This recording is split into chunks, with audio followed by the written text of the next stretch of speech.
একজন সাধারণ ডেলিভারি বয়ের পোশাকে দেখে দিদিমা কতটা কষ্ট পেয়েছে। এই সময় মেয়েটা আবার গেল কোথায়? কুসুম, আরে বাবা একটা কি কুসুম, কুসুম ওঠো ওঠো, এখানে এভাবে বসে আছো কেন? কি হয়েছে তোমার? তোমার শরীর খারাপ নাকি? আরে বলো, কি তুমি তুমি কাঁদছো কেন? কেউ তোমায় কিছু বলেছে? আমায় বলো না।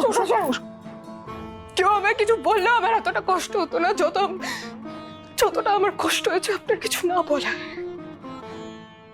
আমি বিশ্বাস করতে পারছি না আপনি এই কাজ করলেন কি করে? আপনি আমায় মিথ্যে কথা বললেন, আপনি আমায় ঠকালেন ছোট সাহেব।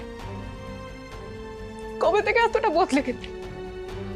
কবে থেকে এতটা বদলে গেলেন? আমাকে মিথ্যে কথা বললেন আপনি। মানে আমি তোমাকে আবার কি ঠকালাম? আর আমি কি মিথ্যে কথা বলছি? আমি বুঝতে পারছি না কুসুম, আমি মিথ্যে কথা কেন বলবো তোমায়? আপনি আমায় মিথ্যে বলেননি ছোট সাহেব, এখনো আপনিও অবুঝ সাজার নাটক করছেন। আপনি কি ভুলে গেছেন আপনি আয়ুষ্মান গাঙ্গুলি? আমার দেবীমা ইন্দ্রাণী গাঙ্গুলির বড় ছেলে আপনি, গাঙ্গুলি পরিবারের বড় সন্তান। আপনার কাঁধে এই দায়িত্ব গাঙ্গুলি পরিবারের সম্মান রক্ষা করার, আপনি ভুলে গেছেন? এসব কিছু জানার পরে আপনি কি করে এমন একটা কাজ করতে পারলেন ছোট সাহেব, যেটা আপনার যোগ্যতার অনেক অনেক নিচে? আপনার কোনো ধারণা আছে ছোট সাহেব যে আজকে আপনাকে একজন সাধারণ ডেলিভারি বয়ের পোশাকে দেখে দিদিমা কতটা কষ্ট পেয়েছে, কতটা আঘাত পেয়েছেন উনি? দেবীমা আজ নিজে আমার কাছে এসেছিলেন এই কথাটা জানানোর জন্য। কি মা ধর্মপুরে এসেছিলেন? আর আমায় এটা বুঝিয়েছেন যে আমি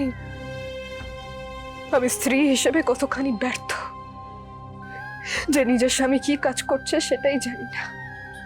দেখো কুসুম, আমি আপনি আমায় মিথ্যে বলেছেন, আপনি আমায় মিথ্যে কথা বলেছেন ছোট সাহেব। আপনি ঈশান সাহেব আর অনুশ্রীর সামনেও মিথ্যে বলেছেন। সেদিনকে এই বাড়িতে যখন ওনারা এসেছিলেন তখন আপনি বলেছিলেন যে আপনি একটা জায়গায় হিসেব দেখার কাজ করেন, কিন্তু আসলে আপনি ডেলিভারি বয়ের কাজ করেন। হ্যাঁ করি, আমি ডেলিভারি বয়ের কাজ করি, কারণ আমার কাছে কোনো কাজই ছোট নয় কুসুম।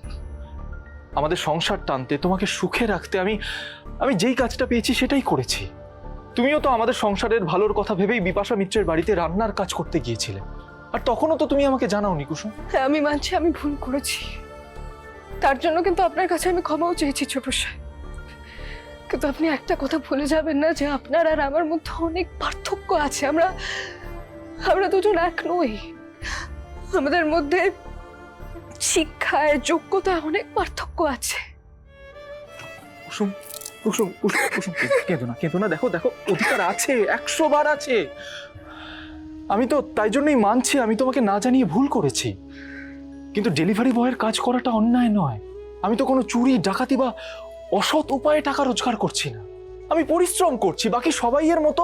আমি নিজের সংসারের জন্য, আমার স্ত্রীকে একটু সুখে রাখার জন্য এই কাজটা করছি।